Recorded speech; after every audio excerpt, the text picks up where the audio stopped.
பகவத்கீதையில் 2வது சாப்டரில் 50வது ஸ்லோகம். புத்தியுக்தோ ஜஹாதீஹ உபே சுக்ருத துஷ்கிருதே தஸ்மாத் யோகாய யுஜ்யஸ்வ யோக கர்மசு கௌஷலம். இப்போ இதுக்குள்ள அர்த்தத்தை பார்க்கலாம். புத்தியின் புகலிடமாக கர்மயோகம் செய்யணும்னு சொன்னார் இல்லையா? இப்போ அதே தான் திரும்ப சொல்கிறார். அதாவது யோகத்தை எப்போவுமே புத்தியின் பொருட்டு செய்யணும். புத்தியுடன் கூடிய கர்மாவை தான் செய்யணும். தாழ்ந்த பலத்துக்காக கர்மாவை செய்யக்கூடாது. தியாகத்துடன் எப்போவுமே கர்மயோகத்தை தியாகத்தோடு செய்யணும். தாழ்ந்த பலனை விட்டுட்டு உயர்ந்த பலனுக்காக ஒருத்தன் கர்மா செய்தால் அவன் அந்த க்ஷணமே பாவ புண்ணியத்துலேருந்து விடுபடுறான் அப்படின்னு அவர் அட்வைஸ் பண்ணுறார்.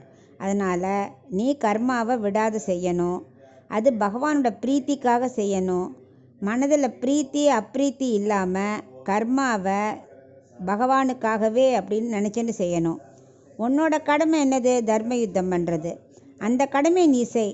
ராஜ்ய பலனுக்காக யுத்தத்தை செய்யாத அப்படின்னு கர்மயோகத்தை உபதேசிக்கிறார்.